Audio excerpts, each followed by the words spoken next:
Podcast.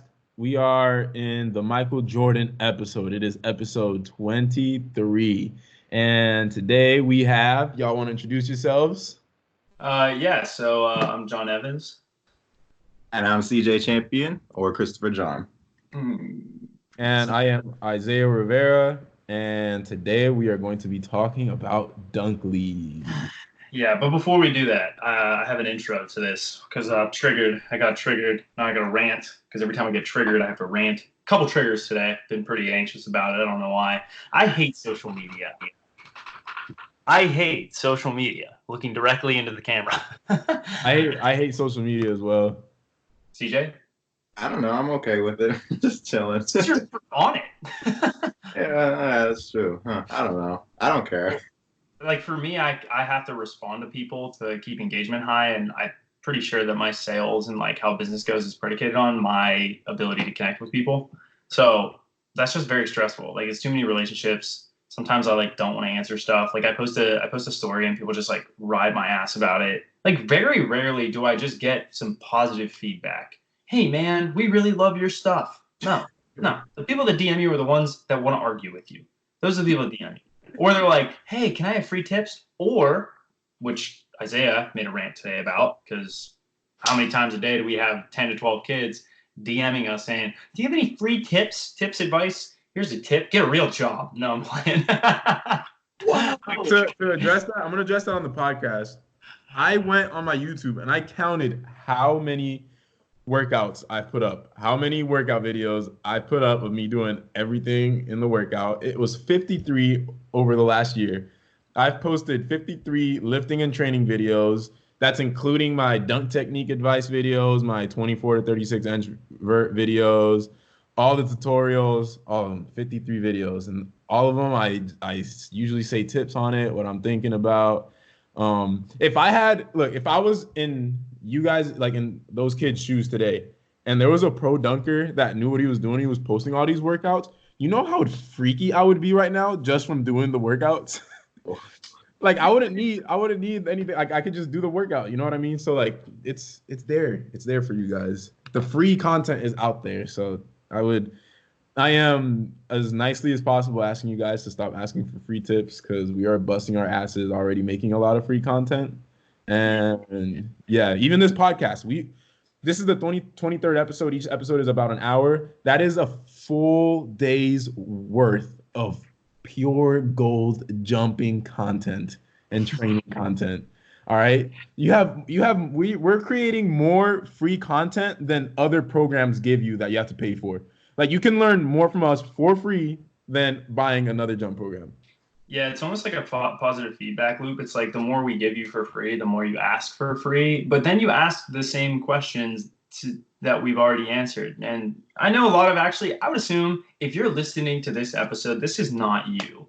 Like honestly, we're ranting to the wrong people. Because if you're listening to this, if you are, odds are you've listened to the last 23 episodes and you don't really have dumb questions for us. Especially if we're in episode 23. Like the people listening like all the way to this episode, they're the real ones. Like they're the ride or die.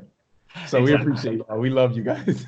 At what point in time in your business here are you going to get somebody that answers all those questions for you? Social media expert or somebody like that? That's you. That's your job. We're going to give you the highest stress job. Content creator and answering all the DMs that we don't want to answer. Honestly, that could be a good job. I should probably start practicing and answering my own DMs. He doesn't even answer it now.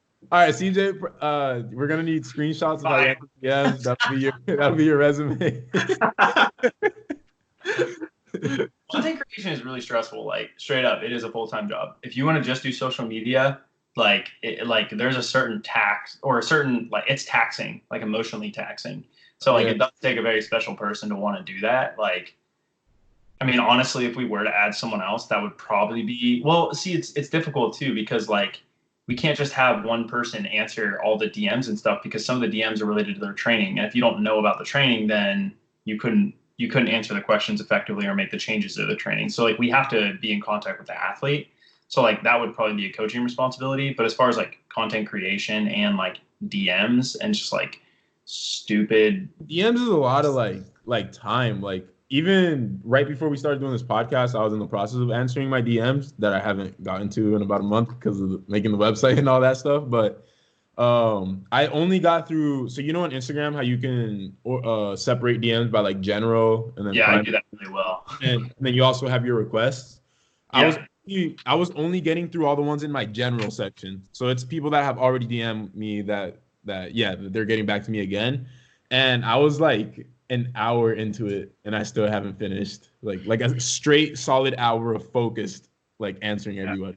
Like when people say like, oh, you don't have your job's like this or that, and I'm like, bro, I know it seems like we just fiddle around on like Instagram all day, but you have to understand that that's not the reality of what we're doing. Like this is imagine your email inbox having hundreds of messages a day where people expect you to respond as if it's a text message. Like that's basically the equivalent of what we're doing. Like you want to have email chains and stuff like that or whatever else. And maybe people are like, well, I answer 100 emails a day. And it's like, okay, well, we answer like maybe you answered 100 emails a day or you sent 100 emails a day. Like our DMs easily between WhatsApp DMs and text messages we far exceed that. We probably 100 different people, maybe more than 100 different people. And then on top of that, they want multiple responses. So you need to be immediately there getting back to them. Like, I mean, it's more than people assume. They usually try to continue the conversation too. And like, I mean, I don't blame them because like, imagine I remember like me as a kid. Mind if these were girls. Like, I wouldn't mind if these were girls. What was that? I said I wouldn't mind if these were females in my DMs, but they're not. No, but I don't blame a lot of these kids because like I remember when I was a kid, I would have been hyped as hell to see my favorite dunker like getting back to me. But I don't know. It's just like the way that it's happening. Like they usually want to keep talking and stuff like that, and it's really tough to keep up with it. Yeah, I don't know if people understand that. Like they see these like social media influencers or like whatever social media celebrities in their eyes, and it's like, yeah, like it's not. First off, it's not all cracked up that it's cracked up to be. It's actually probably adds more stress. I think there's actually pretty good evidence on that because you know how I am with evidence. So now that we've if anything, I don't know if you guys agree or disagree with this, but if you want to communicate with your favorite, well, as far as the jump training world, the dunking world, if you want to communicate with somebody, at least in terms of like you just want attention from them in a way, like just like a small communication, a better way to do it is just the comments, being active on the comments in regular posts. Like that's because like usually, I mean, John, you make posts about jump training, and like that's usually where good discussions can open up. Is if someone comments something relevant to the post, and then boom, and you can like comment back and forth. Other people can interact with you as well. When it's as far as like me and CJ and like dunk posts, like CJ probably agrees with this. Like comments are like my favorite thing. Like when you post like a video and stuff, like you love seeing the comments.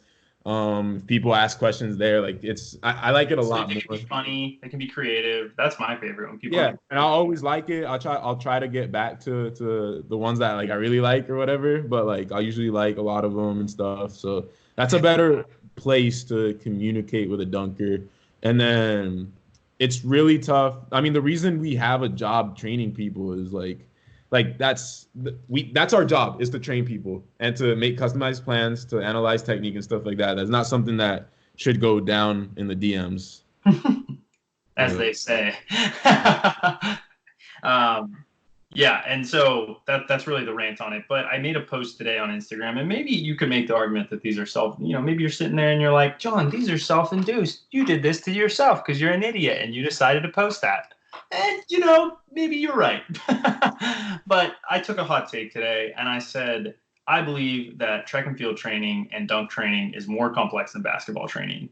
So I had a quick rant about this because I had someone come at me in my DMs and be like, lol, no, being like condescending. Because, if someone's like K or lol, no, that's like, okay, you're dumb and you don't even know what you're talking about. Like, you sound stupid. And it's like, no, you don't know what you don't know. And now you triggered me because you're being condescending. So let me tell you why you're wrong because you started this. So shout out this guy if he's listening.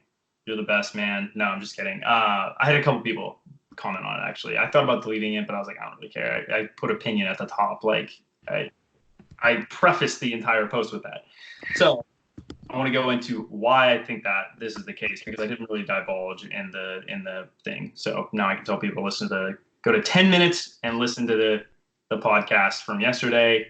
That's exactly where we're at. Go to YouTube, go to the audio, whatever. Anyways, this is why. Basketball players try on the court. They are focused with their on-court training. That is their number one focus. Okay, that said, elite basketball players do not do a periodized program, at least not the way that we think about it conventionally in terms of how to improve performance to the highest level like we do in dunking or in track. What S&C coaches do at the highest level is they have data scientists, and they are more data science driven than they are S&C driven. S&C is strength and conditioning. That means we write the workout, we write the lift, we write the conditioning. Okay, so how are you possibly going to do that effectively to the most complex, most tedious level whenever you're dealing with 2 to 3 hours of on-court play every single day all year with no sort of management or attention to how many contacts they take, to attention to how many change of directions they take? Well, the reality is you can't unless you are doing that. You are monitoring all of those things, which is what data scientists do. So they literally, I saw this with the NC Courage with women's pro soccer. And I also talked to the data scientist from the Grizzlies when I was at Altus. I talked to the data scientist from the Suns at some point or another point, like because of Altus basically, or they reached out to me. So it's not like, I know a couple people that work in these fields. We used to have an old client that used to do this as well. It's not what you think it is. It's literally they wear GPS monitors, whether it's Catapult or I can't remember the other one. Catapult's probably the most popular one, but they wear these GPS monitors and it tells them what was your heart rate when you were doing these activities, and it splits it into categories. There's these 5 different types of runs: slow, medium, and fast, or whatever else. Yes. I know at UCF, I used to have a class. I forgot which class it is. CJ, I don't know if you know one of the professors. He's bald and he also has a wife that teaches there. It's one of the sports and exercise science classes. Okay. Yeah. So he's one of the coaches. I forgot what sport it is that he coaches exactly, but I think it might be soccer. I'm pretty sure it's soccer. And he put up a graph on the screen, and it was them showing, like, tracking how many miles each player ran every single game and like every single practice. So they hook them up. I'm assuming it's with that same GPS like tracking system.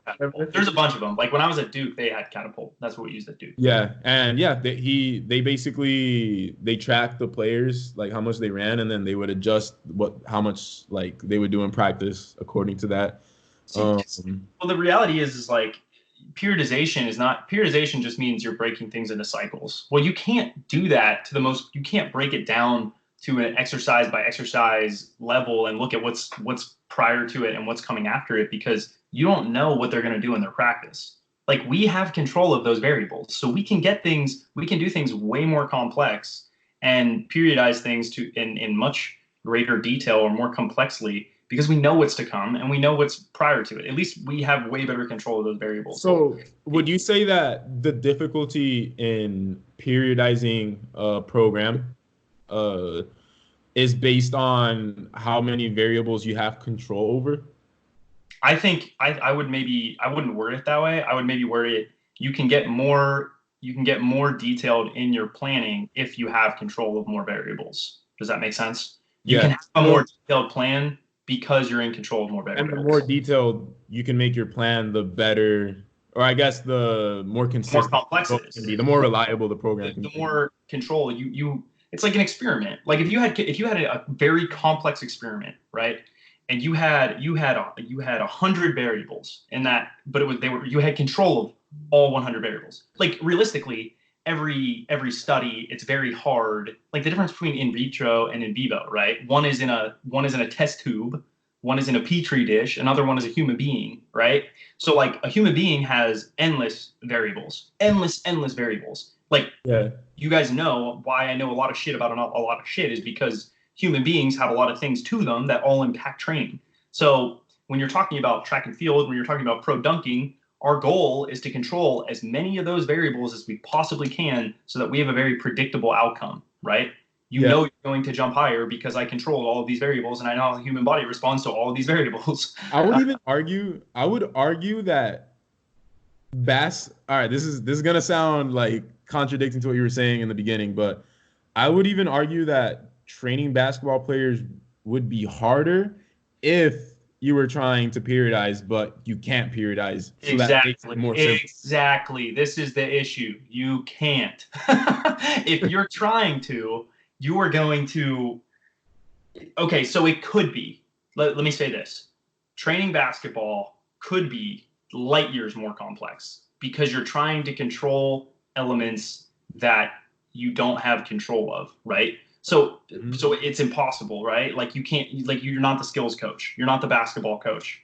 The basketball coach is going to take some of the feedback from the data scientist and maybe he'll apply it. But like ultimately, your skills coach is not a physical prep coach. All right. So I got direct experience with this when I was training the basketball players at the basketball training center that I coached at for a little bit. Who's the highest level player that was there for perspective? Wasn't that CJ kid there? I forgot his name. He played with Niven Glover. He hit 360 East Bay in a game. I don't know who it is. Yeah, isn't it CJ something? Yeah. He's really good. He's like a super high recruit. High player. So he was really high level. To give you some other players that I've seen there, I've seen Marcin Gortat, who's a Polish player. He's an NBA center, really high level player. Played for the Wizards. I don't know who he's playing for now. Taco Fall also trained there. So these are like legit hoopers. All these guys are prospects. The team, I trained a whole team by myself, and they won a state championship this past year, like a Florida State championship. Pretty good about AAU, but they actually played. You guys know who Jalen is? I know his Instagram is Jalen. He's like, super. Yeah. CJ loves him, but we don't know. He's probably my favorite like high school player like at the moment. Like crazy style when he dunks and all that, super dope. But I love CJ's reactions right now. Yeah, I know. They lost to his team by like a point in like double overtime or something like that. Like after the Florida State championship. Yeah.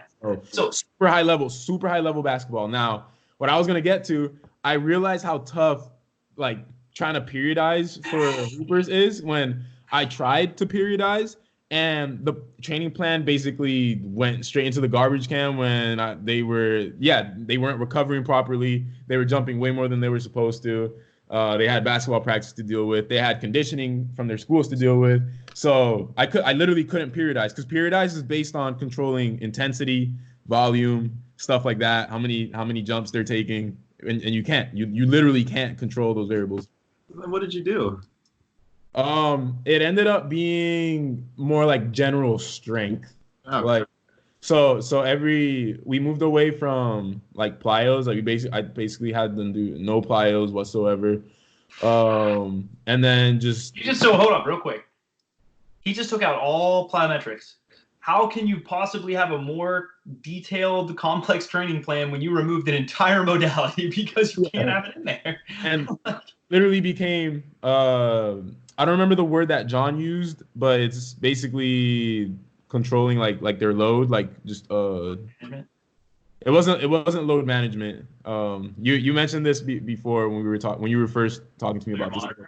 Yeah, player monitoring. It was basically player monitoring, like monitoring. Yeah, it's the same thing, but it was basically just a strength and conditioning class. Like just taught them how to move properly, how to do a squat properly, how to deadlift and keep your back straight. Flexibility. Half of them flexibility was absolute shit. So just trying to get them flexible. Teaching them ISOs. A lot of them couldn't do ISOs with a 15-pound weight. Like their leg would start shaking like a stripper. I got that comment from my YouTube video. You got that from Jesus Christ on your YouTube. That was his name. That was his name. His name was Jesus Christ. That's why the comment was so funny. I was doing it for. That's incredibly sacrilegious, but really funny actually. For those of you that don't know, I posted my 50-second free jump training video on my YouTube. And I did ISOs, reverse Nordic ISOs for my first exercise. And then some guy commented, and his account name was Jesus Christ. And he was like, yo, those ISOs were hard. They had me shaking like a stripper. And I was dying. But yeah, Yeah. man, that's basically it. That's So what I was going to say is the only way that you could have a training plan, a basketball training plan, more complex than track and field or pro dunking is if you had a basketball coach, someone that understood the game and understood what it took to be successful strategically and had success doing that over and over and over again. So maybe like the head coach for the Golden State Warriors, or I mean, is a good example. The coach of the Spurs. yeah, the coach of the Spurs. So let's say you had him, right? And not only did he understand everything about the strategy of the game, but and the tactical and the technical part of it, so shooting, dribbling, whatever else, right? But he also understood what the physiological cost of playing basketball was, and he understood data science. And not only did he understand it a little bit, but he understood it incredibly well. And then on top of that, you'd have to make him the best in the world at understanding strength and conditioning and performance training. And he'd probably have to have a background in track and field, right? Because those guys, their whole job is get someone to run as fast as possible, to jump as high as possible, right? Or as far as possible. So you'd have to take all of those elements, put them together, and then you'd have to have that individual, because the reality is we have these new systems where you have a performance director, and the performance director communicates with the head coach, but the head coach ultimately does whatever the hell he wants because he knows how to win games, and that's the outcome that you care about. And I've seen this on multiple levels in women's professional soccer. I've seen with my mentor when he worked for the MLS. I've talked to people that work in the NBA, and I know people that work in the NBA, and you see it firsthand when you follow any account that coaches NBA guys. Why don't you see James Harden posted on PGF's account all the time? Because he's not there. Because he's playing basketball in the NBA. Like, if you talk to strength coaches, their job at the highest level, if you talk to an NFL strength coach, you talk to an NBA strength coach, a lot of the time, their job, or my buddy is at IU, their job is data science. That is their job. Their job is to have someone there to tell them how much the players did in the practice, and then they take that information and they say, okay, they've already sprinted this amount. They've already cut this amount. They've already jumped this amount. There's no progression. There's no detailed progression in that. You don't go 24, 36, 48 depth drops manipulating the volume and intensity. You don't really change of directions and you go, we're going to do 7 here, we're going to do 8 here, we're going to do 10 here. They all have to be max intensity. I want these movement proficiencies, whatever else. You don't do that, okay? You look at what they did and you react to it. You're always reacting. If you're an S&C coach at the highest level, you are reactionary.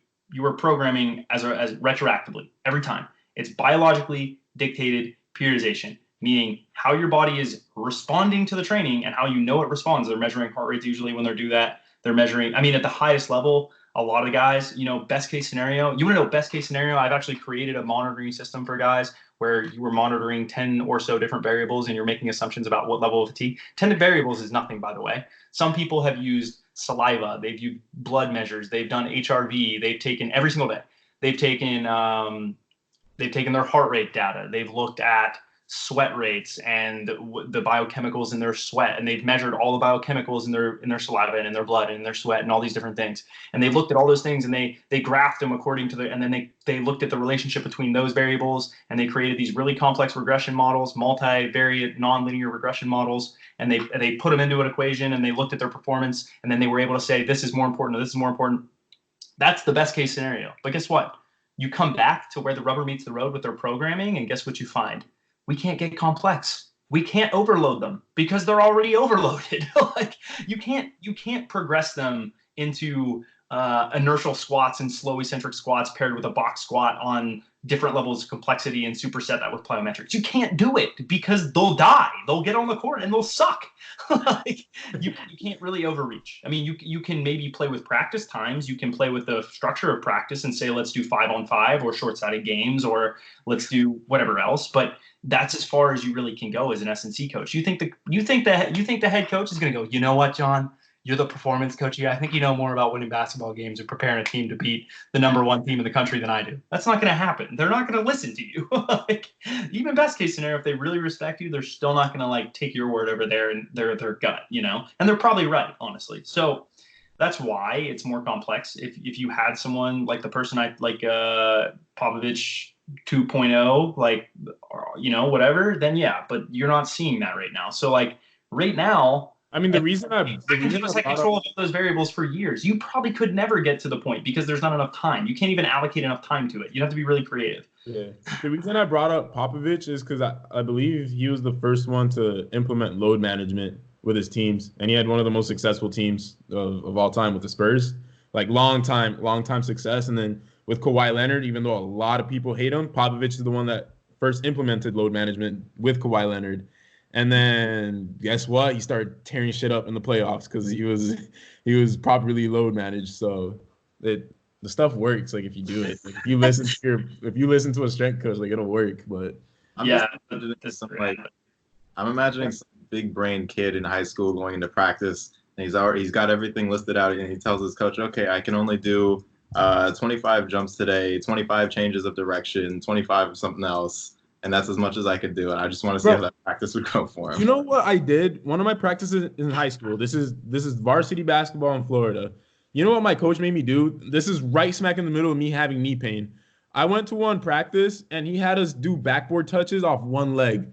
And then I was going light because, like, obviously I know about jump training and shit at this point. I'm like, this is pointless. I'm not going to try. And then he gets mad at me. He's like, you're not trying hard enough, Zay. And then we go freaking, I have to max effort jump off one leg trying to touch the backboard with knee pain.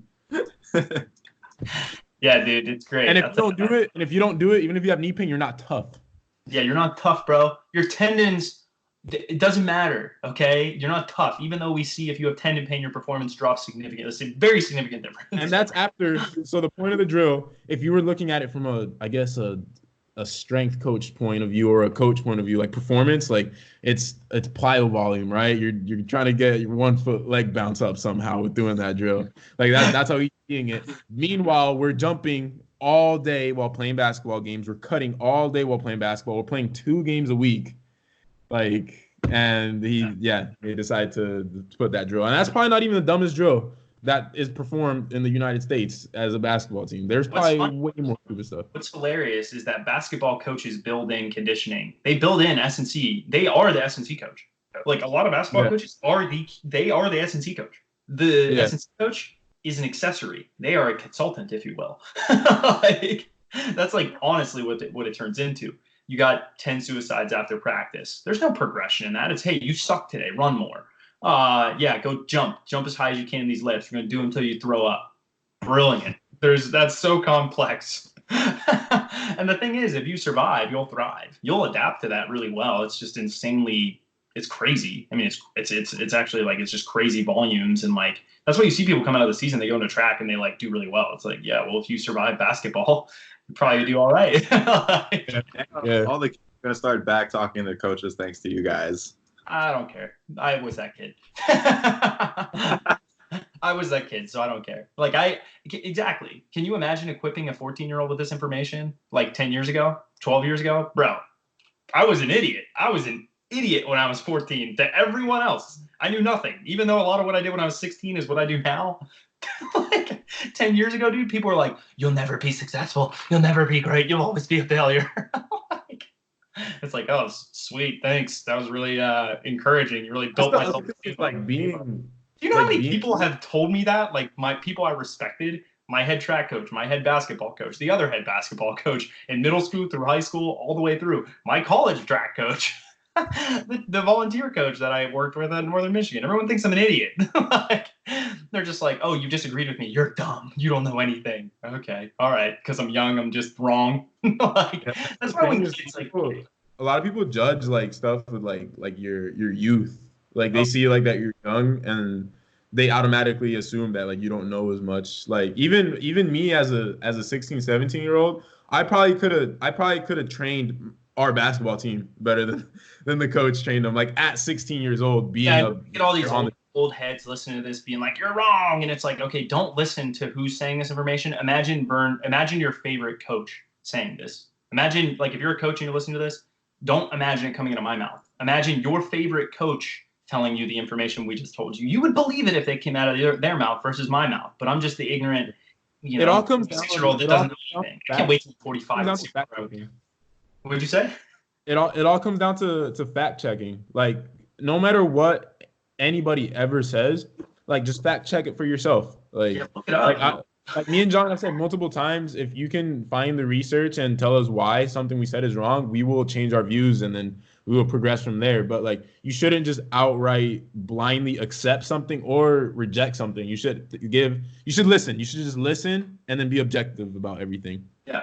And people don't like, here's the reality. A lot of people know a lot of stuff that's wrong. That's the reality. Most of where people get their information is not from Google Scholar. It's not from Google Scholar. Plot twist, okay? It's what your teacher told you. And maybe he didn't get it from Google Scholar. When he did, it was 20 years old. So like, where did you even learn this information that you collected? Did it come out of my mouth? Because if it came out of my mouth, you can probably trust it came from research, or it came from someone who looked up research. Probably didn't come out of like just some random, I still hear people saying that lifting is going to stunt your growth. There's no evidence to support that. You could tear your growth plate and still probably grow. I feel like we spent half the podcast doing that. Maybe we'll have to. We're literally 30 minutes in, and we probably should just stop it here and make another podcast. That's the reality. We'll just finish it out on this one. I don't know how much information we could further cover, but we covered. I mean, we basically just covered load management and. You covered what we covered here is what is basketball training at the highest level? What is any training for any pro team at the highest level? I'm telling you from experience, because I know my cousin who works for the Baltimore Ravens, was an AT for them for a year and knows their strength coach and knows what they did. And I know people that worked at UNC, that worked at Duke, that worked at, these big Power 5 football, basketball schools. Obviously the ACC is not like a powerhouse in football, but Clemson, they're pretty good. What's the perfect time for hoopers? Is right now. Right now. You want to know why? You can't play basketball. Shout out to Benjamin Colon. He's Puerto Rican pro basketball player. I met him at FIBA in Montreal. He hit me up. He's like, "Yo, I got free time now. Like, I'll do your program." And he's doing the body weight program right now. Yeah. That's literally the perfect thing you could do right now. You have no load from basketball. Now's the time to practice. Now's the time to do a periodized program to jump higher. Yeah, like literally, you can't play. You can't play right now. You can do dribbling drills or whatever. Fine, warm up with that. I don't care. Take some shots. But what are you gonna do? You're limited in what you're capable of doing from a tactical point of view. Obviously, if you lack skill work, you should be working on that. We talk about that all the time. But you spend 15 minutes shooting and dribbling, or maybe even 25, whatever, and then you do the program. You're gonna adapt insanely well. If you're out playing intense basketball, you're playing games all the time, you're practicing the way practices are set up, or you're trying to do all of that on top of each other. That's usually what happens. 25 minutes is enough time for you to max out your motor learning. Honestly, straight up, 25 minutes is enough time to max out your motor learning. How much time? Here's a good question for both of you guys as a common sense proof. How many reps, how many sets of power clean do I have you do per week, do you think? I could say, I know from experience. Actually, let's not answer that question because this is training and I don't want to give out that much free training. But I don't have to do it super frequently. I give out a lot of free information. That's really X's and O's. I'm not going into that. I give out a lot of free stuff, but again, don't want to do it. So I don't have you guys do it a ton. Isaiah, how would you say your motor learning has improved just from squatting or power clean or deadlift or whatever else, or CJ? If I were there to coach you and help you through that, how many sessions do you think it would take you to really learn it? Am I going from not knowing the movement at all? Actually, maybe CJ's a better one to ask about this. CJ, if I was there for because you were different, Isaiah, you learned this as a little kid. Yeah. CJ, all right, if I'm there to teach you a skill or something, or maybe sprinting is a better example, how many sessions does it take you guys to really understand what I'm trying to say and improve on it? Well, I guess it depends, but it took one. For example, you taught me how to start on sprints, exactly. It's simple stuff. If you, and this is just a common sense proof for, it's not necessarily the amount of time that you spend doing something, it's the quality and the amount of time you spend at quality doing something, right? If I have Isaiah do a perfect rep 5 times or whatever I'm asking him to do, or CJ, I would rather see that than him spend 30 minutes doing it the wrong way, because we know in motor research, you learn it the wrong way if you do that. The perfect example is when you were down here and me and Austin were doing jump squats, and then we did the jump squats and you told us it was wrong. You told us that we weren't having enough hip extension. Boom. ever since then, we've done perfect jump squats. Like Yeah. I'm talking loaded, weighted jump squats. Um, and yeah, that was literally what like you told us. It took one set to get the technique correct, and that's after doing jump squats wrong for a few months. We didn't know we were doing it wrong, and then boom, John was there in person, saw it, bam. I mean, it doesn't have to mean it could be anyone that understands the concepts, but like the point I'm trying to make is you don't need 2 hours a day of intense basketball training to improve the actual skill of playing basketball. If you have very focused skill training and you know what specific things are actually going to make a difference, and you do those 2 or 3 things and you work on them, your motor learning will go through the roof. You'll acquire skills much faster. But if you don't actually work on those things, you don't take a video and assess yourself, or you don't have someone there telling you what's right and wrong, it's going to take you so long. Like the speed jumping thing, dude, that's a perfect example. If I knew what to do from day one with speed jumping, I would be a much better speed jumper today. But like, because no one has the freaking answers on how to convert, like I had to be the one to figure it out. Like I had to try different cues a million times. And I literally, this is what I would do.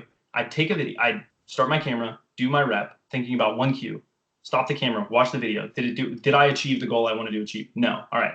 Put it back down. Go do the rep. Okay, look back. Did I do it? No, this was wrong. This was wrong. This was wrong. This was wrong. I knew what the model should look like, but I couldn't get my brain to connect my muscles to do what I actually needed to do. And that's the key of motor learning. And like, if I would have had someone like myself 5 years ago teaching me what I needed to do day one, I would have been able to learn how to speed jump way faster to a way higher level. That's part of the reason why I believe in getting a coach as a coach, because like sometimes people know. Like high jump coaches, honestly, I know about the training for high jump for sure.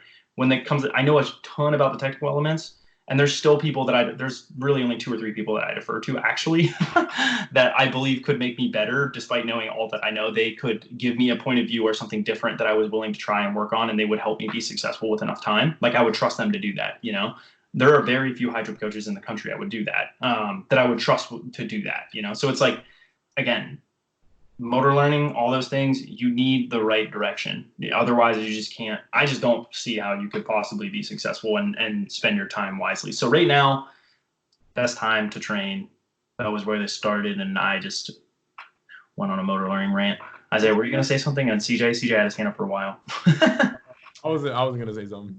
I just like your example of how you learned how to speed jump using your phone, and I feel like that can apply with literally everything, and I think more people should use their phone to look at every single thing that they do.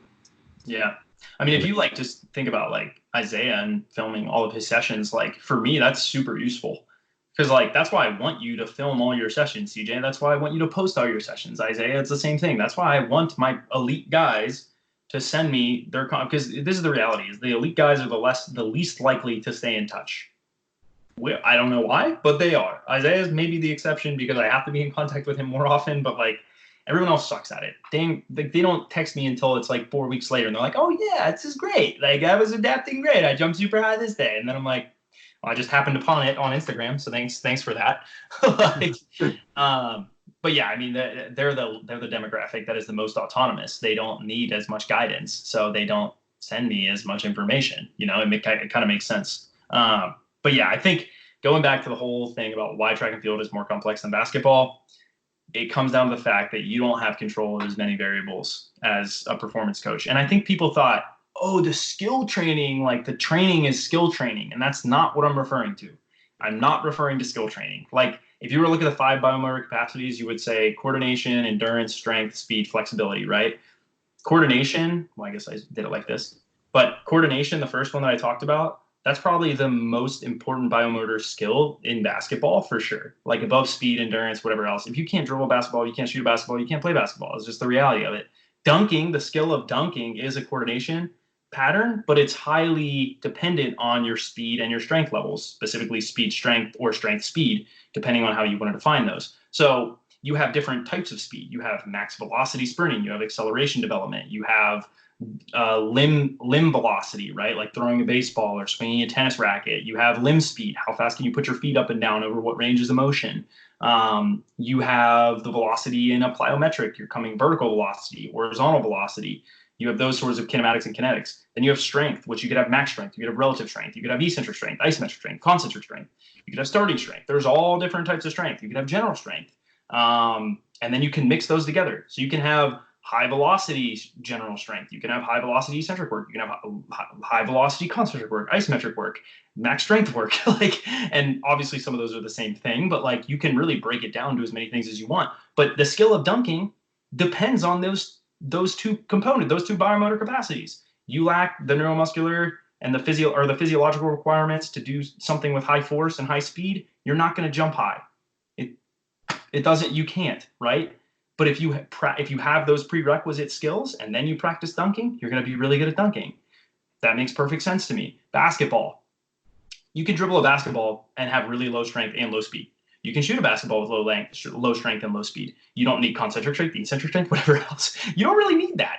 You could play basketball if you took someone that's never played basketball in their entire life and someone that's played basketball their entire life, and this person is Isaiah Rivera. This person, so he's got high speed, high strength. He's good at all those qualities, but let's say Isaiah never touched a basketball his entire life. Guess what? The guy that's played basketball his entire life, even if he's a quarter as strong and a quarter as fast, is gonna whoop Isaiah's ass. He's gonna kill him. Like I've always said 16-year-old me would destroy me in basketball right now. Yeah, because he played basketball more. Yeah. Bro, I'm not even no hesitation. Like 16-year-old me would fuck me up right now in a basketball game. Because basketball is a skill. And people don't understand what I just explained. So if you didn't understand that, go back 5 minutes or 3 minutes or whatever that was and listen to it again about biomotor capacities. Because if you don't understand that, you don't know what you don't know. That is a core understanding, a core belief that I have that underpins everything that I do in my training, right? Because it depends on what you're trying to do. Like everything is different. If you look at those biomotor capacities, you can pretty well make a needs analysis and decide what's valuable to someone and what's not valuable to someone. So basketball players, FYI, coordination, the first one I talked about, coordination is way more important. At the highest level, yes, you need high speed, you need high strength, you need high endurance, you need high flexibility. You need all of those things. But guess what? Usually that's genetic and not the result of them training insanely smart. Okay? That's just the reality. Like very rarely does someone improve their athleticism currently in the NBA. I would say that was like, well, I got this very high level detailed periodization program and I had a skills coach that didn't overload me too much and I was able to do all that. That doesn't happen super often. I would argue maybe Steph Curry had something like that. Like, I don't know. Do you guys know anyone else that their training was super robust, like skills training, and then in terms of their physical ability, they transform their physical ability? I mean, I can't think of really anyone that is the case. It's really the people that are, some people are super robust and they don't get hurt so they can handle high level skill training and high level training. I think that can happen, right? I was actually thinking about that. I can't think about any player that has transformed their athleticism. There's guys that have transformed their athleticism, but I think it was mostly a puberty thing, a growing thing. Yeah. Like a maturing like thing. Yeah, but BPA is a perfect storm, dude. It's a perfect storm. You develop at the right time, the right amount, with the right things in place, and boom. Antetokounmpo, I can't freaking say his name, but Giannis is a perfect example. He was a twig when he came in, skinny, small. Now he's freaking brolic and can jump higher and stuff like that. But he matured physically. Like I think it was more a matter of maturing physically while doing strength training and. That kind of transformed athleticism, but there hasn't. I don't think there's ever been a guy that was like average athleticism, already finished growing, and then became a freakier athlete like in the NBA. Not in the NBA, but where you do see it in professional sport is football and track. You see guys that are maturation-wise very developed, going into college, going into whatever else, and they can be relatively, mature, and they can go through football training. And sometimes this will happen. They gain too much weight, and then it's impossible. But if you look at the relative marks with mass, their marks go crazy. Like if you were to somehow normalize for their body weight and the way that it impacts jumping and spring and all those things, their output is way, way, way, way higher. And why can you do that? Well, because football coaches do take into consideration the S&C coaches and the data science way more than basketball players do. Way more. Because your success in football is largely predicated on your ability to run fast and jump high. Because most people can catch a ball. Most people can't get open whenever you have Cromartie across from you pressing you at the line, and he's 10 times faster than you, and he can cut harder than you, and he can accelerate harder than you. You're not going to get open against him. Like, I don't care how good your hands are. Like, there are some people, I think, that are successful at doing that. Like, I don't think the dude from Clemson, he was a receiver for Clemson and was really, I can't remember his name, but he was really good at Clemson. He actually is the reason they won a national championship, I believe. He caught like the game-winning touchdown, but he was not very athletic. You look at his combine stats, he's not super athletic. And you see a couple of those guys, like Thielen, I don't think is super. Austin Thielen, is that it? Adam Thielen, the guy that plays for Minnesota. You guys don't know football that well. But he's another guy, not super fast, doesn't jump super high. The combine is an objective way to measure athleticism, and you can compare that athleticism to how they do on the field. And obviously, at the highest level, every single one of those guys are pretty freaky, right? I think there's also other variables. You throw pads into the mix, you throw understanding the different sets and understanding and your ability to make catches under pressure and stuff like that. And there's a lot of coordination that goes into that, but like, honestly, you don't even get on the field if you're some fat slob who can't run fast or jump high. It's not going to happen. You can't be a receiver in the NFL and run a 4.9, a 4.8. I mean, maybe I don't know. Maybe there's some guys with 4.8. It's almost like skill work is correlated directly to like how freaky you are as an athlete. Whereas in the NBA, there's always shooting. You can be a good ass shooter, and you're basically set. Yeah, dude. You get a screen, you get open, you're good to go, bro. You know the tactical part. You can shoot a ball with a hand in your face. Football, at least for there's some positions that you don't have to be as freaky, like a QB. But any of the other positions, like you have to be a freak. And when we say freak, we're talking about basically power output, like your explosiveness. That's basically what we're talking about when we say freak. When we think freak, we're like, how the hell does this dude, like Jay Clark's a freak. He's a freak. He's able to power clean 330 pounds at like 185 pounds, and he can run a 10.6 in the 100, and he can triple jump 53 feet, and he can long jump 26 feet. Go outside and try to do, or don't go outside. Don't go anywhere where people are. Just go try to do any one of those marks I just listed. Any of them. Train your entire life to do one of those things. John can do them all. Like, I mean, yo, we gotta cut this clip and send it to Jay Clark. Yeah, I know. Real. that specific part. 47. I'm gonna record the YouTube video and send it to him. But I'm just making the point that football players and their ability to be successful is largely dictated by their physical ability to get, like, if you're a receiver, right, it's your ability to get open.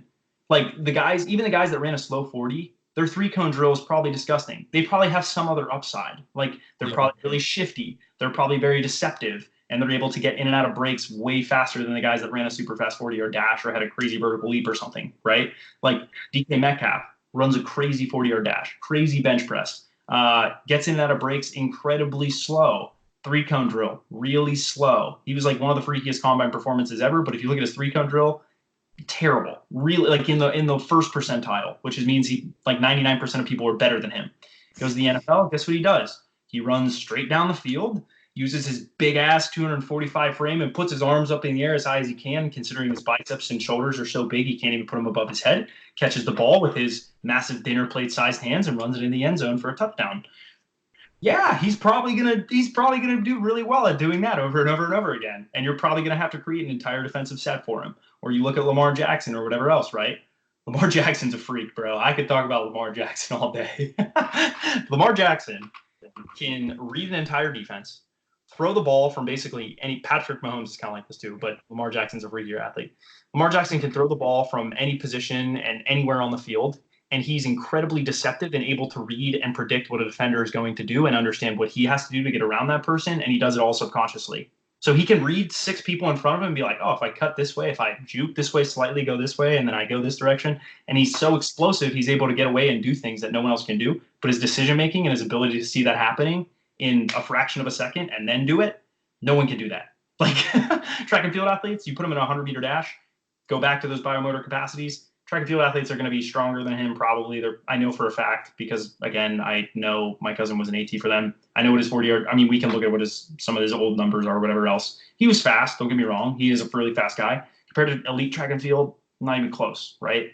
at his size, I mean, he's faster relative for his size. You can make that argument. But change of direction, I would argue I think there's maybe we could talk about change of direction another time. But if you were to just look at output levels, you would assume track guys would blow them out of the water based on every other correlate with their nervous system, their tendons, and their muscles, right? They should have more ability to do that. Well, they can't because of the coordination abilities and his ability to make decisions and do all that other stuff. Like, he's a freak of nature. Like, Lamar Jackson is the combination. You want to talk about the person I was talking about a couple episodes ago where I was like, he can do everything, Bo Jackson level. Lamar Jackson's basically that guy. I think it's when he was growing up, he just played sports and he wanted to win. So he's like, I will do whatever to get around these people. And I can get away with it because I'm better than you. I'm more explosive than you. I can cut harder than you. I can run faster than you. I'm bigger than you. I'm not afraid to hit you. There's no inhibition in my brain telling me to run you over.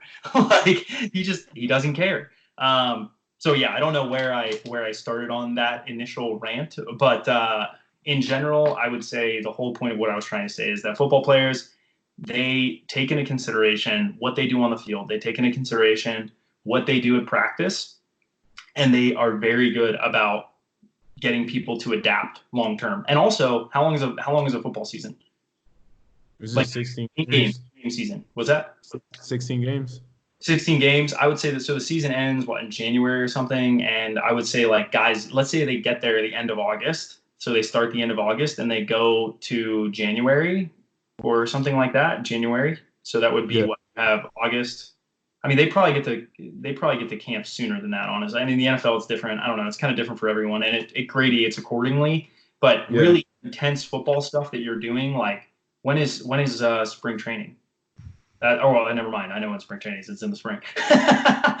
So that'd be January, February, March. So February, March. So I think spring training is March, April, and then I think it ends. So it's like March and April. And then I think you basically have May, June, and I think like July, maybe you had to camp essentially. And then and this is at the highest level, like college football, I guess you can kind of see this. And you go through camp, and then your season really starts in September or something like that, like in college, basically. Yeah. You just look at the amount of time that they're actually playing football, and their football coaches are actually more knowledgeable because they understand the role of S&C. They understand the role of strength and conditioning. So first off, football guys are not with their season is way shorter. And when they are with those people, like their in-season stuff, their on-field stuff, their coaches are way better about prioritizing their health and their ability and their size and their strength and their speed way more than basketball players are. Because again, their success is more predicated not on their height, not on their standing height and their ability to shoot a basketball, and their skill work, but on their ability to run people. Honestly, football is basically all the explosive events from track and field, and then add a ball and another team to the mix. Yep. That's why I love to watch football. And people ask me, like, who's your favorite football team? And I'm like, I don't have favorite football teams. I have favorite football players. My favorite football players are the people that are genetic freaks. They can do things like DK Metcalf and Lamar Jackson. And people will pick out Odell or something like that and be like, I hate Odell for this. I'm like, oh, really? I love him. I think he's a freak of nature. I'm like, runs a 4.4. He cuts super hard. He's got hands the size of dinner plates. He can catch anything with his fingertips. I'm like, he's crazy. He's a freak of nature. I'm like, I love it. DK Metcalf, same thing. Like, that's the way that I view it. I don't view it in terms of a team winning or losing. I just like to watch the players and be like, man, can you imagine trying to run next to him? Can you imagine him pushing you over? Like, you probably could. You could try as hard as you wanted. He would, like, 20% just throw you to the side. It wouldn't even matter. That's the way I watch football. So yeah, I don't know how on point that was, and some of the things I could probably go back in this and make arguments for myself. But hopefully you guys get an understanding for why I believe that. And so again, do you look back to track and field? Track and field takes out all those variables. You don't have those variables in place. You don't have to respond retroactively. You don't have an ever-changing environment where your defender might do this or that, and you have to make a decision based off of what they do, and there's 20 different options for every given minute in the game, and your reaction to those things. You don't have to do that. So, yeah. And you know what's funny? From all the sports, like athletes that go to track and field, the football players are usually the ones that are better at track and field. You don't see hoopers. You don't see hoopers being successful people in track and field. I mean, you see bad basketball players being successful in track and field. But, yeah, that's really it. Like, Andre DeGrasse was a basketball player in Canada, but he's not very good at basketball relative to track. He's the second fastest guy in the world in 2016, second or third fastest guy in the world behind Justin Gatlin and Usain Bolt. And I think in the 200 he actually got second, and Usain Bolt is the only other person to beat him. And he went to a celebrity game and tried to play basketball, and he was not very good. He made track and field look very bad at basketball. Made us look very unathletic. But again, basketball's a skill. It's a skill. So yeah, I think high jump is maybe the exception. You see some basketball players that are good at high jump, but generally they're just really tall. And the best high jumpers in the world are usually not basketball players. Like even Donald Thomas, consistently his cluster is worse than the people that did not. Like, you know what I mean? Do you know what I'm saying? Yeah. You just don't see it that often. What do you think would happen if Taco Fall did high jump? He'd be terrible. He couldn't even get off the ground. He literally But his center of mass already at like 6'8" or some shit? Yeah. No, his center of mass is probably, so how tall is he? 7'6" or something? Yeah. His center of mass is probably like 4 foot, 5 foot or something. I don't know, like 4'8". So like he'd have to still jump like 40 inches to even do anything, like to do 8'8". So he'd need even a 30-inch vertical would make him elite, but he's not even close to that. Taco Fall's vertical is like. But if you gave Taco Fall like 36, what is he? if you gave Taco Fall a 36-inch vert, huh? If you gave Taco Fall a 36-inch vert, he'd be better than Giannis. Giannis doesn't even have a 36-inch vertical, does he? What's Giannis? 6'11"? How tall is Giannis? Giannis 6'11". 6'11". So 6 times 12 plus 11. 83 times. Giannis actually might be a way better high jumper. He might be a pretty good high jumper. So 47 inches is where the height of his center of mass is right now. For him to do anything respectable, so remember 47.5, whatever, 47.5. So for him to do, what is 8 feet? 8 times 12 is 96 inches. So 96 divided by, or minus 47. He would need, wait, there's no way that's right. Wow. Javier Sotomayor was a freak. Let's say 48. He still needs a 48-inch vertical to break the world record. Giannis? Yeah, he still needs a 48-inch vertical to break the world record in high jump. Height does not play as much of a role as everyone thinks it does in high jump. Like, think about Ilya Ivanuk. Ilya Ivanuk's 5'10", and your reach does not mean you will clear the bar. Your reach has nothing to do with I have a really long reach. Doesn't mean anything. That's why I'm probably better at dunking than I am high jump, honestly. I've thought about it a lot. You have to displace your center of mass. Putting your arm up has nothing. It raises your center. You raise this much of your center of mass, like whatever distance of height, but your arms don't weigh that much. So your center of mass height doesn't change that much either.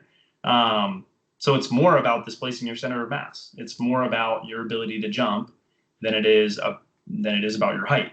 Probably more about your body weight than it is your height and your ability to jump, because body weight correlates. One leg jumping correlates with body weight probably better than height does, obviously.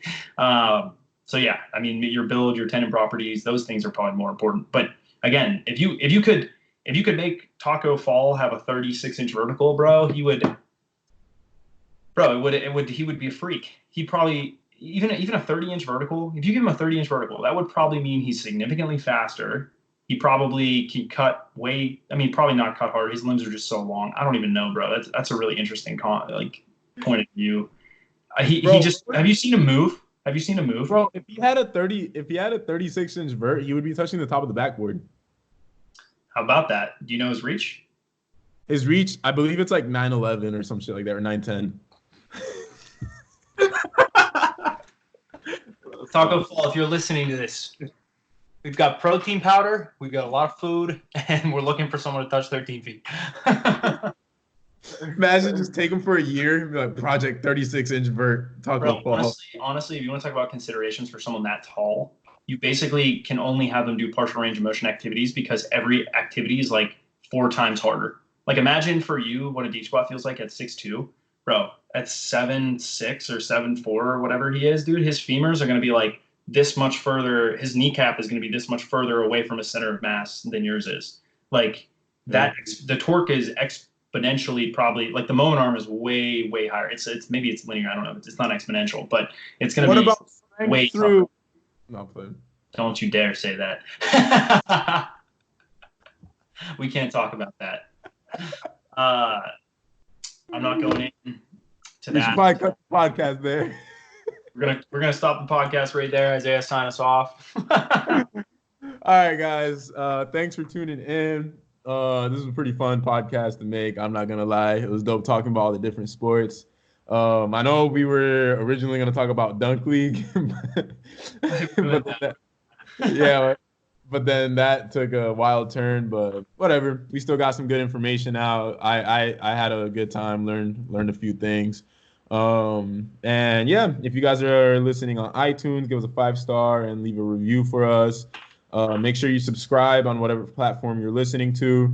And just so you guys know, John has a YouTube channel where he's uploading the video versions of all these podcasts. Literally just search up John Evans and then podcast. He'll pop right up. So subscribe to him on there. And yeah, thanks for listening, guys. We'll catch you tomorrow on the next episode. Take it easy, guys. Good luck with jump training. Peace. Peace out. I'm stopping it. CJ.